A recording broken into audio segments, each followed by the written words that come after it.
Des fois, on me dit, Ghislaine, c'est dur ta vision quand même. Est-ce que tu pourrais pas nous donner un peu d'espoir? Eh ben oui, je vais vous donner une vidéo qui a de l'espoir. Alors, je commence par le drame pour finir. Hein. Bien, c'est ça, hein, le côté dramatique de la vie.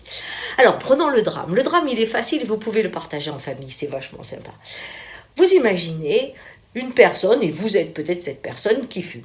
Très bien. Bon, jusque-là, ça va. Hein, on vous dit, tu sais, fumer, ça tue. On l'a même écrit sur ton paquet chaque fois que tu en achètes un. Ben oui, mais bon, je sais que ça tue, il faut bien mourir de quelque chose. Mais en attendant, les bénéfices que m'apporte la cigarette, je suis désolée. Ça, personne ne peut me les donner. Ça me décontracte, ça me permet de me concentrer. Je me sens à l'aise quand j'ai une cigarette dans la main, etc., etc. Bien. Donc, la personne sait, mais n'applique rien. Ça, c'est l'histoire de notre monde aujourd'hui. On sait tous le glyphosate, le climat, la surpopulation, on sait tout ça. Mais on dit, je suis désolée, mais le monde que je vis, hein, avec toute sa consommation, avec tout ce que tu veux, eh ben franchement, j'en ai besoin. Voilà. Et je ne peux pas imaginer notre monde. Alors, point. Bien.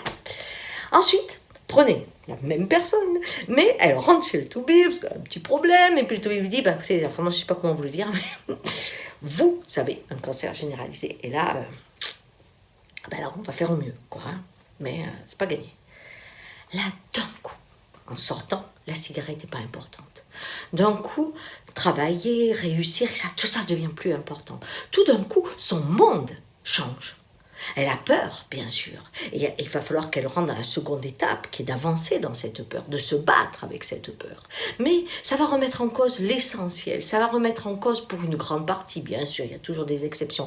Mais pour la grande majorité, on va déplacer les valeurs et on va déplacer le sens de la vie et on va surtout déplacer tout son comportement dans ce qu'on mange, dans ce qu'on fait. On va chercher d'être à l'écoute des autres. On va trouver ce qui est important, c'est le lien avec mon enfant ou ce qu'on veut laisser ou ce qu'on veut donner. Bref, on rentre dans un autre monde. Hein? Très bien. Alors maintenant, pensez à la génération de ceux qui ont 15 ans aujourd'hui et puis toutes les générations qui sont après. Eux, aujourd'hui, ils naissent avec « tu as un cancer généralisé ». Il n'y a pas de futur. Ce que tu vas vivre, c'est l'enfer. Pareil. À partir de là, quand vous lui dites « oui, il faut que tu fasses ça, que tu fasses ça », il s'en fout. Comme celui à qui on dit un cancer, il n'en a plus rien à faire de sa carrière. Ce qu'il veut, c'est la vie. Et donc cette génération va utiliser notre technologie, j'espère va la reprendre, va en être le maître, va utiliser cette technologie non pas pour enrichir trois pelés et faire que le monde se tape sur la gueule, non, elle va enrichir la technologie pour que le monde ne meure pas, parce que eux, ils savent ce que les générations d'avant ne peuvent pas concevoir. Voilà, alors je ne dis pas que moi je ne le conçois pas, que d'autres de mon âge ne le conçoivent pas, on le conçoit, on sait.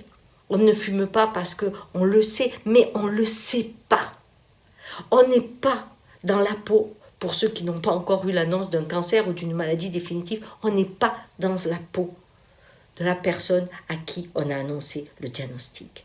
Les jeunes générations le sont.